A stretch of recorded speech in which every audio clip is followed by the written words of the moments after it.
mona ndenge wana oyo siko bazente ozande ndoki oyo consoler le côté alors boutique ya comme na balabala donc moni nini sans nini toba nini responsabilité tozanango hein moto azobela obenge ndoki obwaki libanda c'est vraiment c'est un crime.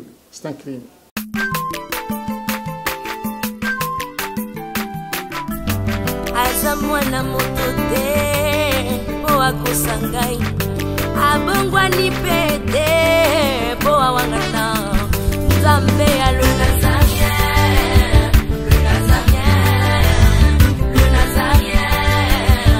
David Nzamba ayebana kitoko koma mokondima atako babakolaki mafuta na mosakolima lelo ya yo bolingo ebateli le Nazarien Pamboli oye mona na katempeni mama kantelobi kola bien mapapu masopi mafuta toko kisi enalo.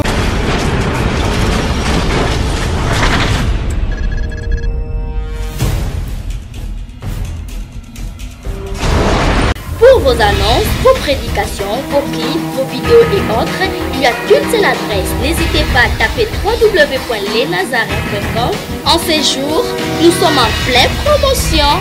Extra matraquage. Olingi promotion ya produit na yo e bana monde entier. Olingi actualité, Olingi visibilité. Contactez les Nazarins. 100% chrétienne, toujours vos amis.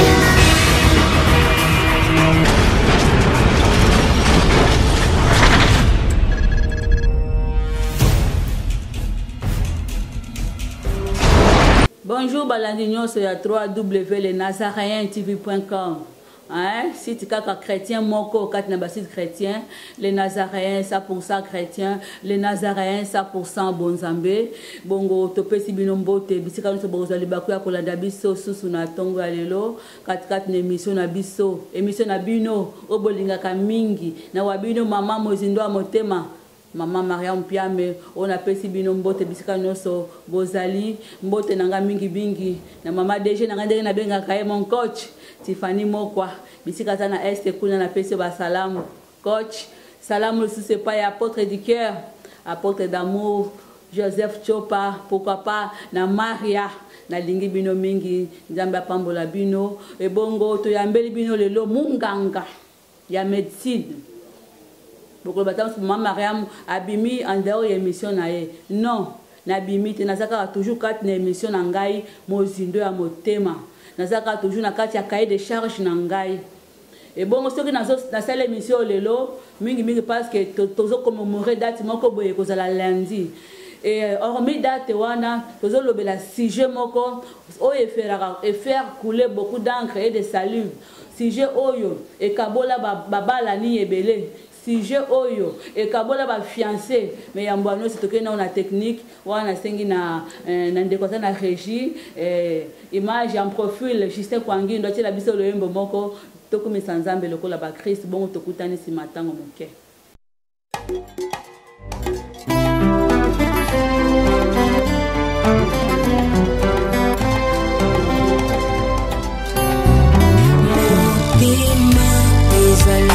Kaseko bapesaka na moto yo mingi ngana nzima na pesa na masiya wezali kita moto kati ya motema ezali ya moto ya oyo moto ekoki kopesa na bonzambe na yo na langwe bolingo na yo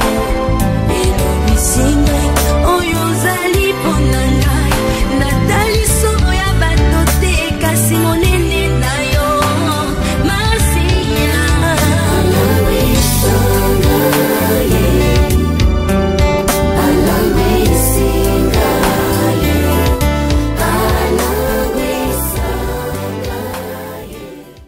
pense que l'homme se peut ici bino bande konangai na mbeli bino munganga moko lelo et bongo toko développer ne malembe si la sujet balobi la drépanocytose. Bonjour docteur. Bonjour maman journaliste. Boni santé ça bien? Oui, tout ça va bien. Vous pouvez se présenter balandi bayo pesa kombo na yo? Awa tozana na centre babengango centre CEMAS, centre de médecine mixte et d'anémie SS. Awa na yolo place Mange. Babengango pe généralement babengango hôpital Mabanga. Donc ngamo nazali comment on nazali Eboki Mabada Hilaire, naza médecin, nazo sala wana kati na centre. Alors nakansi pour nous présenter globalement, c'est ça, le centre Nanga Moko. Merci docteur. Namoni bokomi libanda wana CEMAS, centre de médecine mixte et d'anémie. Médecine mixte, elinge lo banini. Bon, centre centre de recherche. Bongo médecine abiso médecine mixte elingo le batoza ko englober médecine traditionnelle na médecine occidentale. Pour médecine traditionnelle tu peux koboka ngote pour makambo ya kitoko ezali na kati pe sengai to sa ba recherche kuna pona ko découvrir ba biloko ezali ya kitoko pona ko intégrer yango na traitement ya ba maladie na biso. Merci docteur. L'anémie SS de to benga communément na cité mais bino kinga mo benga la drépanocytose ezali nini papa docteur? Qu'est-ce que la drépanocytose? Oui maman journaliste, drépanocytose ezali maladie héréditaire, lingo ba maladie tobota makanango mais euti na bokoko hein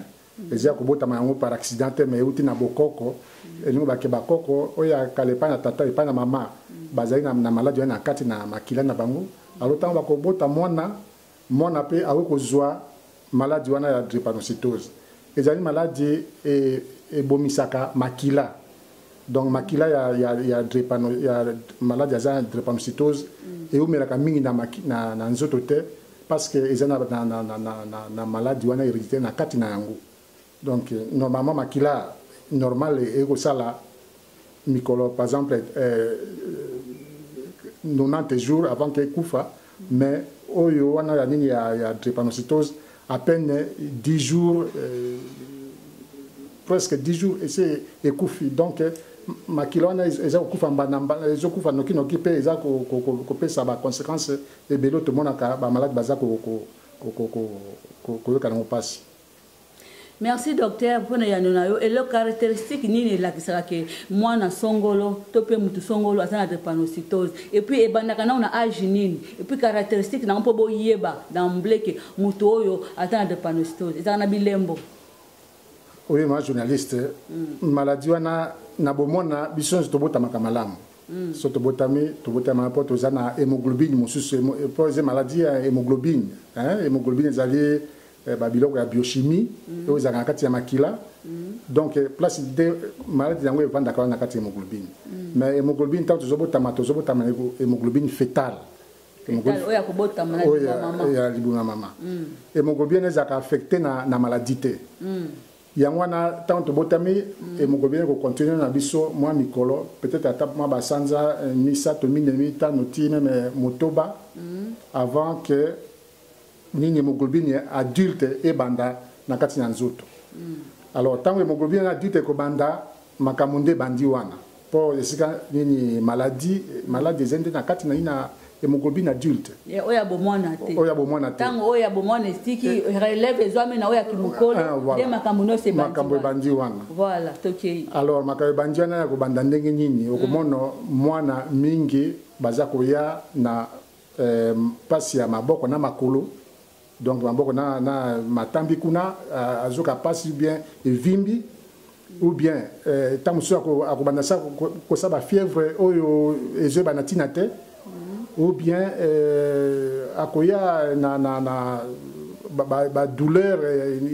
ya mikua to donc moi gène ebele ndenge wana en sorte que mongango wazali aviser na maladie akoki koyeba ke moto yazo ko bela nini mwana azo bela nini drépanocytose. Alors ce qu'on a monique na consultation monique malade mona azobela agrikobela drépanocytose wana to senga mingi ba examen pona kotala soko nani mwana wana azali ya solo drépanocytose toté. Alors examen wana azali to bengango électrophorèse de l'hémoglobine. Donc électrophorèse de l'hémoglobine. Mais l'examen aussi peut aller moins mingi. Bah ça appelle par exemple na bamboka bah ça to test de mel. Un pour test de mel zali compliqué bah quand même comme on a mais oyo et ko pesa biso résultat ya sûr zali électrophorèse ya hémoglobine. Docteur nebi mona moko tant qu'on a zoa awa boye na semence kuna na coin na okili so bomba so beta mona moko ba bengana ki et pas ko zala ko bokola parce que ba traiter qui de sorciers ba yeba kite que azala ki mona SS peut drépanocytaire. Est-ce que drépanocytose en docteur ça se soigne et dans la thérapeutique moko bien suivi o ba mutako ko landela po abika. Est-ce que ça kapenza mutako ko landela mutolandeli traitement akoy ko bika na yango. Oui, ma journaliste, Kobika Nango, Ezali Kobika Yamubimbate. Ata osali ndenge ni me Kobika Nango, Ezali Kobika Yamubimbate parce que maladie, Ezali kaka na kati na makila. Docteur, tu as changé makila nyonso, walongoli makila nyonso na misisa ta mon côté 1% tikali, Orobika kakate. Orobika te parce que makila ça na kati na mikua, hein? Donc na kati na mikua, iska ba cellule souche, oye pesa ka makila ya libanda ezali. Donc beaucoup bimisa ya oyezana kati ba misisa mais oya kati ya mikwa ba ko longola ngote peza li héréditaire ngo ba ke changement wana formule ya nini ya makila na yo motako ko changer ngote donc formule ni ko continuer ka ko continuer alors traitement nde to pesa ka traitement total to zena ba traitement ya ba douleur ya parce que ba douleur ezara mingi to zena traitement ya ba infection pesa mi pena traitement ya anémie tant makila sili tango ba fièvre za makasi ba infection po ba maladie wana ba sa ba infection belé pe na ba douleur kaka ba makila wana ndeke be ba ke koma ka neti forme ya bitabe pe zo ke no kangama na kati na ba misisa e ko pesa ka douleur ya makasi donc ba traitement mingi eza na cadre wana misato ya plainte ya malade douleur fièvre infection na anémie. Mais donc aussi la raté mais et là tu as insister il faut hygiène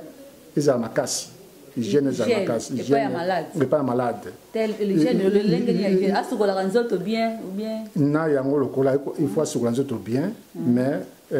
il faut kolia bien alia bien pe kola la place ya bien ezate ala na banda konde to mona ka ba tondi na kati na chambre moko to tonda no koni donc mon asa étouffé azo oxygène était alors au comment na lobi nango asali crise parce que ala ki place bien te ou bien soko mali eza makasi ou bien to mo eza makasi to auti ko sala exercice ya makasi ko kima mbangu eza na classe ba pesi ba gymnastique ya makasi ba sangisi ba na baninga mususa asabe ba exercice wana ko na lobi nango asali crise donc ba hygiène ya ndenge wana pe mosusu ezali oyo munganga akopesa na malade wana antibiotique pour eza ko couvrir contre infection ko salisa ko landele ba vaccin na ye ezaba ba vaccin belé oyo bana ba c'est un ko zo biso ba to normal to ko zo te mais bango ba c'est ba zo pour couvrir ba contre infection.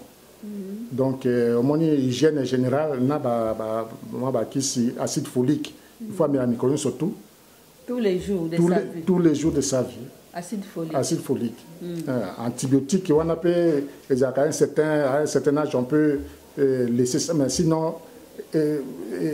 continuer peut-être un peu jusqu'à l'âge adulte. Donc, qui sont surtout, et au sens que malade, qu'on va moins calme, la crise que vous allez espacer. Pe à cause de na contact na munga mingi te pona kolandela vina et docteur Lobi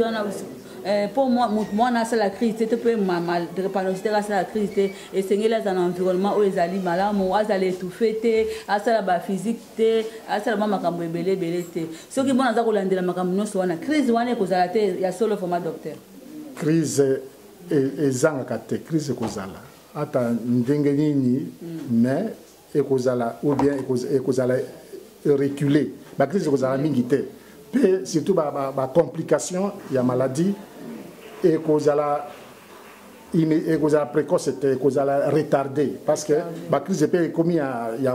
mike donc ba complication après maladie empeza ba complication ba complication niveau ya miko mon ba mi ba bela ba bassin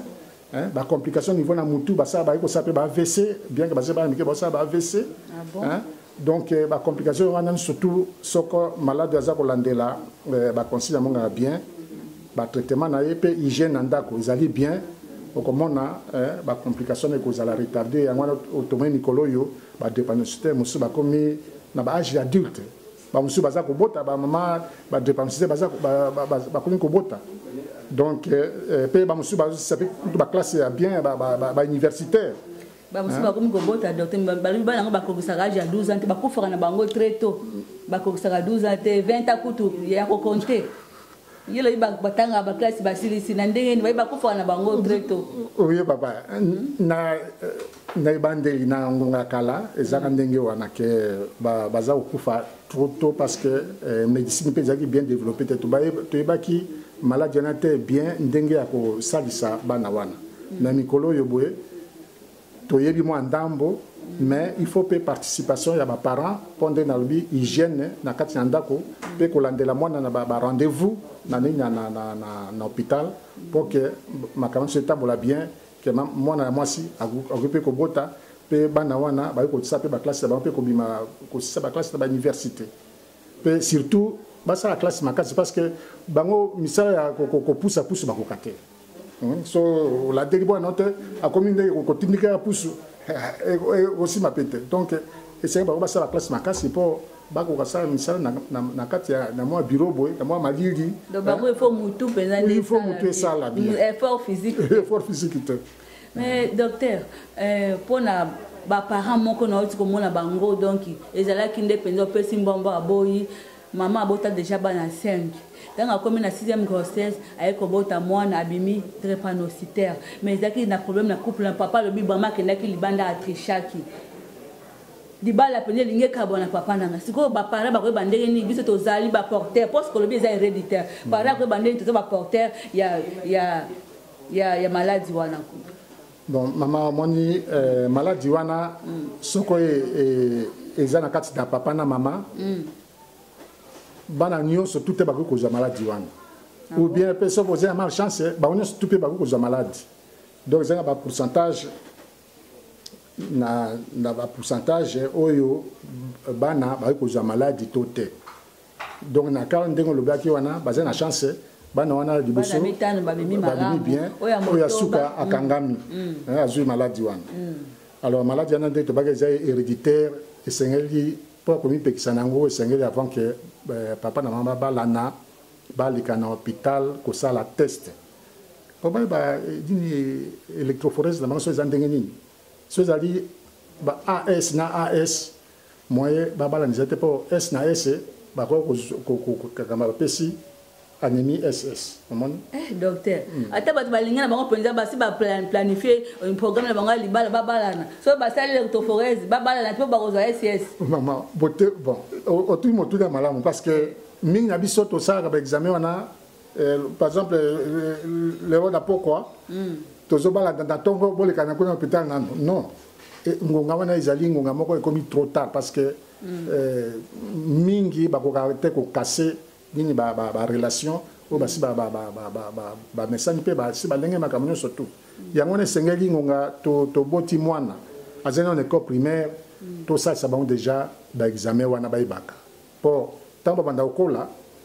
nini électrophorèse eza okola adresse non place souvent daka hein tant beaucoup na chérie maman bien papa yo vandaka wapi ngana vana place boy bon nini électrophorèse eza ndenge nini ngaza ka AS AS ngaza AA bon beaucoup de ndenge ya bien mais ce que zali que tozo ke ndeka ngulu to koma na makambo ebele parce que to kende ko bota bana ndenge wana pe bien que maman azali na ye fidèle na kati na libota mais malchance ekomi que es na mbala wana bakutana mpe bapesi mwana ya drépanocytaire. Docteur bozosunga biso te bozosunga population te maladi oyo ndenge eza awa eyebani nango te mais bino boyebi boza na boyebi na yango po kosunga te po lobi ke à partir ya école primaire bosala bavulgarisation bokodisa yango ezala mpe branche moko ya cour kati na bakuru bana bazoka mpo bana bamiyeba parce que lelo nayebi te ko so oyeba mwa statistique ya nombre ya bato baza na maladi oyo na ville ya Kinshasa kokozala peu près combien sur 100%. Okokoyeba mwa statistique bon to baza 2% ya population 2% population o baza na anémie SS sur 100%. Sur 100%. Mais boyo baza na facteur S na kati na makila bango c'est à peu près 45%. Parce que belé na bamboka batakisa de la sorcellerie bamso beka oza kibeka oseyo kama wana docteur oza kibeka bayebite mais siko papa yo lokola mungo okosenga nini na l'état na biso pour être malade c'est-à-dire drépanocytose ba vulgariser yango ba lakisa batu ba enseigner batu ba sala ba séminaire si pa na ebite okosenga nini na l'état na biso ça quelque chose pour être yebana pour batu baza ko subir ba conséquences nango mingi papa. Oui, ma journaliste, une proposition il y a bien, il faut une vulgarisation de ma casse pour couple base à la stable ngunga ba sangani base à stable pe ba bota bana oyo ba proposer ba problème était pour bana wana butu moi ba ko poser ba problème de santé alors il faut déstabiliser ba famille tant psychologiquement que financièrement yangwana ba rencontre ndenge oyo ba vulgarisation ndenge yo zwi makanisi ya koya ko interviewer biso ezali biloko moko il faut la et continuer pendant lobby même na niveau ba école esengeli ba ko kotsango na kati na mate ya hygiène pour bana babanda ko ba makambo wana déjà bazamike comme ça tant ba okola ba ebi eloko nini ba pekisa na kati ya bomona po ba mariage ezala ba mariage moko stable. Papa na moni banderole na kokota na centre awa ba komi wana le 19 ezali journée mondiale ya lutte contre la drépanocytose. Bon bongisi ndenge nini milulu yango papa? Bon milulu ezala lundi wana to sala ba milulu awa notamment ya personnel il y a SEMAS ba exposer moi baptême basi balengeli donc mokolwana bato bakoya bakoka ndenge nini toza ko simba maladie wana ya drépanocytose na kati na centre ya biso. Est-ce que ça peut na bana moko to pe mikolo boko bozwaka bango en charge pour na moni ba démuni ba zebele et puis ba antibiotique papa ça coûte cher pour na ba o bazal na ba moyen te ba sala kande bozana bana moko bino bozwa en charge na centre na bino o bosunga ka bango bo pesa bango ba kisi ya ofele mama bakisi ya ofele ezalité parce que nani akopesa bakisi ya ofele soko l'état te soko ba organisme internationaux te. Mais maladie ya drépanocytose toza ko déplorer le fait que la maladie mosusu par exemple la sida au Canada centre ya sida wana bazopesa ba traitement ya ofele obei tuberculose bakopesa kisi ya pamba obei soko nini maladie sommeil bakisi ya pamba mais na drépanocytose biloko wana ezate donc yangwana ezali lutte moko to ezala centre ezala ba konzi mosusu ya na nini ya cadre ya drépanocytose baza ko sala pour drépanocytose pe ezala reconnu comme maladie moko surtout que ezali héréditaire tozoluki na makasi te par exemple tuberculose peut-être yemoko pe okuluka na makasi ozu yango ndeko zokende kotambola ka bitambola tambola oke kokutana moto wana ou bien sida ndenge moko na drépanocytose ezali maladie moko oyo obotami nango oyibi makambo te. Tant que papa baza ko s'intéresser nango parce que bayebi que eza maladie moko héréditaire ekobika nango te bako gaspiller tant que mission na bango pamba po basunga bana wana ke baza appelé à mourir bako perdre mito na bango pamba. Oui maman mosolo wana soko par exemple ba mbongo wana eyei ba ko tira na cadre ya vulgarisation ya sensibilisation hein ko ça ba beaucoup na po ba beaucoup ne que na kati na ba école et que par exemple na kati na ba société ba nini e vandaka moto a moni ki azema ngwa pamba afungola tali makamode ezalaka donc son bon wana e ko zata ka te que pona ko équiper ba hôpitaux na ba kisi na ba appareil mais surtout pona vulgarisation sensibilisation. On a gagné beaucoup plus efficace pour la population. Tout ce qui est lentement, sûrement, dans ce que nous avons fait, tout le monde qui crise on a compris que bete le kanga kabo crise ango basala rango ndeni ma entrepreneurship so ko ki asali crise ezaka manifester en quoi caractère oriye bandeni ke mona asali crise to pe entrepreneurship mukolo asali crise ezaka na ba bilembo to pe manifestement corporel la ça ke muto asali crise. Oui, maman journaliste, la crise est to baza ndenge mingi. Eza ba crise to bien ba crise hémolytique. Wana okomona makila ya mwana esili. Mwana komi pale pe me côté lié bandiko pe manoki noki alembi. Wana il faut au même hôpital noki parce que makila sore kiti mingi aguko kufa. Wana ko sengele ba sala nini transfusion pour récupérer moi. On a une crise hémolytique. Une crise douloureuse. Il y a une crise surtout mikua. Donc, on a passé dans mikua, il y a makolo, maboko, ou bien na panzi. Donc, la crise, on a une crise to pesaka, paracétamol, diclofenac, la crise ndenge wana. Et puis, tu as une crise hémolytique douloureuse, infection, la crise infectieuse, ça s'appelle infection mink. Moi, bibon et bimi, moi, ostéomélite, mokua, on a belaki, à qui passe dans mokua, et balouke comme ostéomélite. Donc, na kazi pour na mota on a zoya wa comme déformé azotambola bien te justement parce que mikwa est comme déformé mikwa tant zobela au lieu que makile comme normal na kati na mokua pour mokua développer normalement ne fils que douleur wana yo moko be soko tam ozena na moi pota na mosapi pour tambola comme déjà ko keba pour enyata makuna makasite. Alors moi na wana zobela mikwa mingi pendant toute la vie, azako tambola na ndenge ya mopanzi pour éviter douleur. Donc il y a déformer. Pe ya wana ko benda pe sur na maternité, ba césarienne belé et pas na bango parce que bassin bango c'est comme déjà déformé. Il y a bana basi, c'est ya bana basi. Donc au sein que basa la césarienne. Alors ba crise wana to surtout to ba crise wana misato. Alors ba crise musu c'est ba crise il y a ba complication. La complication, par exemple, ndetolobi na ba crise ya mikua, mikua ya bassin, ba benga une cause aseptique de la tête fémorale. Au moment bassin est engami parce que mutu ya mukua ya fémur et c'est baby. Donc bassin tant est engami wana et ko luka ba traitement minene. Personne les alliés moi na moi si et ko soka zuizemi et ko senga il faut basa une césarienne pour bassin c'est comme tengami mwana moya abima et kukate. Donc la crise ndenge mini ngwana ba complication peut na bisaki na tolobaki makambo ya ni AVC ba kaka ba globi rouge wana ndenge comment le quoi bitabe et que na ko bloquer ni na kati na cerveau peut comme mwana moke ko ça peut AVC. Docteur oyebi drépanocytaire mo o ko za na âge net yo za na ngobie ko lekayo est-ce qu'il azali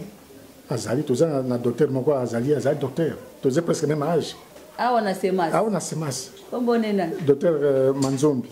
Ah bon? Hein? Tu sais, tu sais, tu es monté à bien pour tu sais la classe, c'est comme na campus.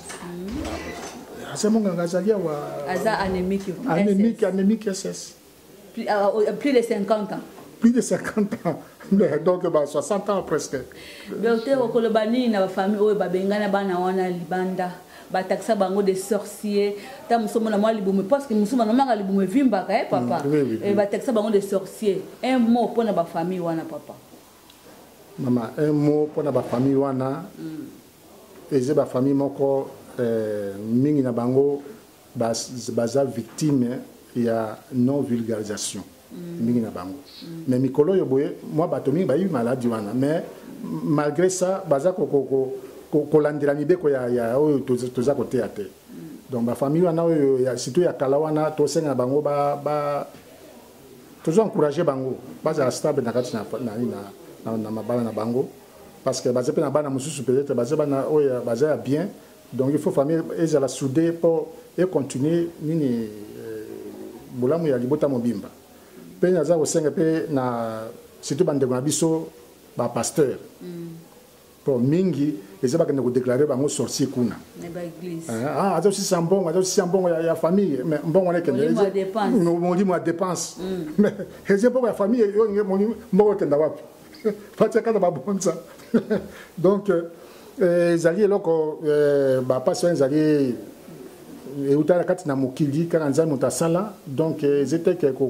surtout kokende kotaxe kaka moto aza victime malade oyo balisusu aza sorcier aza maudit pourquoi kaka botami boye les autres disent que baza maudit yango bazi drépanocytose non bon bana mosusu kutu balelaka wa babi mais papa na mama soko ezaka ba plaisir na bino te ndenga naza na papa soyo te wana tango passe ezosala ça fait mal pona moni moko na se wana na kokai ko supporter ça m'a fait très mal. Bon, très mal. Donc, mon ndenge wana, yo siko ba nto ozande ndoki. Yo kuto consoler. Yo consoler le côté. Alors, botiki comme na balabala. Donc, moni nini toba nini responsabilité to zanango, hein? Moto azobela, au benge ndoki, au boaki libanda, c'est vraiment c'est un crime. C'est un crime. Docteur, tu sais comment on a souka. Ce qui couple moi que baie ça la électrophorose, nous le baki qui est examiné au batala baie bakaba hémoglobine. Oui, hémoglobine. Hémoglobine baie ba soko azana groupe sanguin. Groupe sanguin. Nani. Oui, maman, parce qu'il faut dans le groupe sanguin, il faut que ba place wana. Groupe sanguin zali epai. Pe nini toloba nini statut hémoglobine ezali pe loko mosusu dans le groupe sanguin wana toza ba groupe A B O wana ezalaka makambo ya état de transfusion mais il faut pas que confondre groupe sanguin A na A ya nini ya statut ya hémoglobine pour ezali biloko mibale pour ba musu nga ndina zakana ndenge nini na ka kozwa nini non no ezali makambo ya makila kopesa na makila mais ezali makambo ya électrophorèse était pour na koyeba soza il faut osala électrophorèse donc ezali biloko na mibale ezali distinct alors soko groupe nini famille na ye ko milakisa donc baza na volonté ba ni statut na bango to salsa bango électrophorèse que sera résultat bimi to kuluka ko ebisa bango si to soko ezali positif SS AS na ngambo to kuluka ko docteur nakati na noté ceux qui basi balinge ba bibi to signer na biso ezala to za AS to ko bala na biso ba musiba babi to signer na biso to zala to bota na biso biso moto sibir bino ba konsia ba konsia ba insister ka to bala pour que bino ba ko sa ba ko bala parce que dans l'avenir boko mona pasi so bandimi na bango e bolingo eleki na bango bandimi ba bala ni ba fani ba boti. Oui maman biso mosa biso za tete to pekisa ko bala na te mais to ko bisa bino futur ya problème wana et nous ba ke si manango tango ko bala na bozana risque ke bobo tabana SS bona kati ya bana SS wana somo na bimi SS tala makambo ndenge ko la bilonsi bon ça serait soko pour wana zaka balance ezali degré ya buru ezali pas degré ba problème mais mingi degré ba dépense mais mingi zaka pour le quoi ngonga na surtout degré ya muru ezaka likolo donc ba dépense zo bona kaka et quoi nangote ou bien nzamba ko sala nzambe ça kaka bato basalaka so salate nzambe osali sauter donc à ça la question de là tala pour ko impekisa makambo oyo boye sala bo yo linko sala kuna te nzambe da sala Atabi Balobi na biso l'homme prudent voit le mal de loin et se cache. Voilà. Et docteur Balobi drépanocytose ezaka maladie à tiers monde na Europe ezate na Amérique ezate c'est vrai ko limbo la biso ezaka maladie en Afrique c'est vrai ou faux? Tout le bazar vrai et faux. Oui. Parce que surtout en Afrique maladie ma casse en Afrique surtout en Afrique centrale. Oui. Parce que maladie en ezali mingi place nini bisika kungi ezali malaria ezali donc malaria ezali mingi na Afrique pe na ba pays à Inde donc nini okuta drépanocytose wana surtout en Afrique centrale, Afrique de l'Ouest tout ça na péninsule indienne na Méditerranée pe ezali pe mikolo yo lokola ndeko mingi baza kobima na bamboka na bo bakende ba déporta ba ona esclavage bakende pe ko comme ça maladie wana na ba pays mosusu donc maladie wana ezali maladie surtout Afrique mais ezali pe na bisika mosusu to okuta yango. Ok docteur to comme na suka misido biso so ko ta la caméra penza malamu site na biso da site mo chrétien et landemaka na tous les 5 continents on nzambe asala oko ikolobani pona bandeko moko balandaki émission soki basimbami obaki kotinda lisungi ata mwa carton ya diclofenac ndeko lobaki pona ba douleur ata mwa antibiotique bakoko tinda ngo na nzela nini pe lobela bango loba moko pona balandi nyonso ya site na biso o balandaka ba émission na biso obaki kosunga bino. Tolba que centre abisso et bani des centre to bien en CEMAS centre de médecine mixte d'anémie SS to na place Mangue na Mabanga ndeba benga go hôpital Mabanga de numéro zakanini 9 numéro 9 na place Mangue donc na Yolo sud na commune ya Kalamu donc ba ko na ba don awa ba don e ko za ndenge mingi parce que na ba kisi to senge pe na ba matériel to senge pe même le papa ko tangango bon ba matériel to zenango belé par exemple tout banini ba bio comme net mike même ata ba tensiomètre ba matériel labo ba radiographie par exemple toza radiographie à malamu te pe na tiko ba ke to bela ka bala minga bela ka mikua moi ko sa radio ya bien exact donc toza ba besoin vraiment belé ba bâtiment yo mo ta to tiko luka place ya ko sala nini interview yo boy to ko kanga makaka na bureau ya comptabilité donc toza ba besoin moi belé ambulance pour Zakarangote donc tout ça ba makambo na surtout belé vraiment soko mon de quoi à moi motemane touti azan ko salisa te pour to mega koko simba bana ya dépenser en dengue bien. Merci docteur to comme na suka émission na biso bande ko nangai nebete émission e ko toucher yo nebete ozaka motema malamu ndamba tushaka yo soki osimbami kosunga bana oyo to filmer to omona bilina bango to kita pe na centre pona na seto filmer ba oyo baza hospitalisé baloba un mot tango kosimba bande ko nanga nebete so mo centre a toucher yo otinda ne fils qu'un petit rien moi eloko moi kisi moi matériel et koza malamu pona tina ya kosunga bana na biso tikete nzambe ya pambola biso to komi na suka ciao. Toujours 4 na CEMAS centre de médecine mixte et d'anémie SS ya Mabanga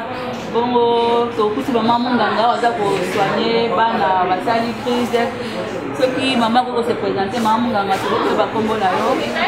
en plein misala vraiment maman na Sika aux infirmières 4 na centre awa infirmière awa na sala l'hôpital Mabanga et na centre ya bana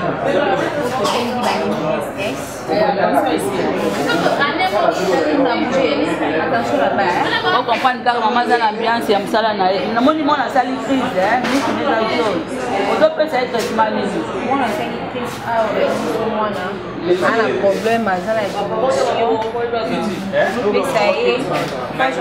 kwacha mwana makila aza na baisse ya hémoglobine ya combien de pourcent aza nango bon petit na ba 4 vraiment pour eza urgence spéciale donc kisi makila eza te kokomalisa makila ifo kaka transfusion vraiment kolandela basoin na bango kolandela basoin na bango à chaque fois bayaka contrôle kolandela ye biloko ya kolia na ye mai na ye ndenge azomela chambre nye ozotia ye bacondition na ye ko ozosengaki wana azala po bazala bana moko vraiment compliqué mais suffit kaka koyeba okosala bango ezalaka nini ebimaka okazala l'aise wana ozopesa ye namoni bakomi ya servatax eza antibiotique ozopesa ye wana eza seval eza antibiotique azwi mwana ofuta ozongisa makila mais comme bakesomba makila nde en attendant ozwa bakisi na ye cephase ancêtre nanopesa ye na ndenge autosanza azozwa baracidivine oyo eza juste ndenge azosanza po avant totia makila foye mwa quelque chose nde après totie makila tosanza ezaka bajuste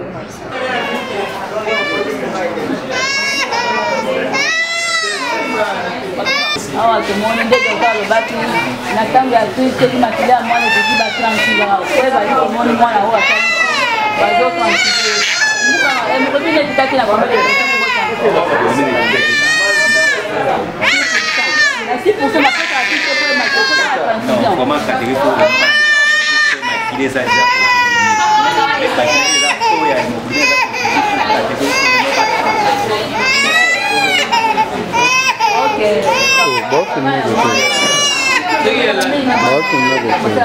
napasi wana yo atanke moboti esalaka ndenge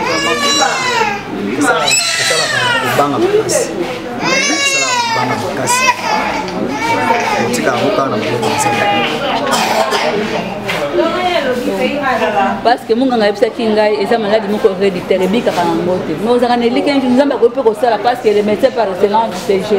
est ce que ozalaka na elika nju nzambe akosisa bokono héréditaire omwana aza nango ozala na espérance wana mais na bamoment na ye dur olobaka nini maloba mosusu batukaka nzambe pourquoi ekomelinga pourquoi ese ekomela yo mpe ntango ozomona mwa azolela mikro ezosala ye mpasi wana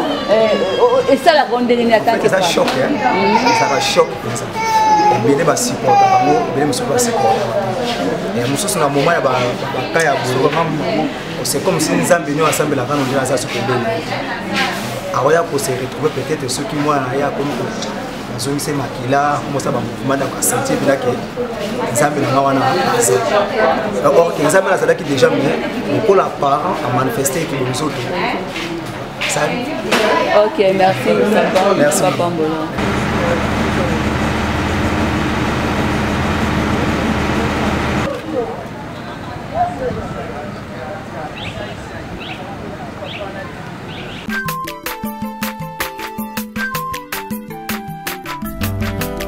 mwana moto te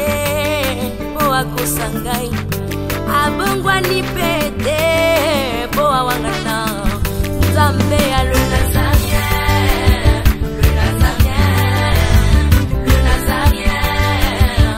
David Nzamba ayebana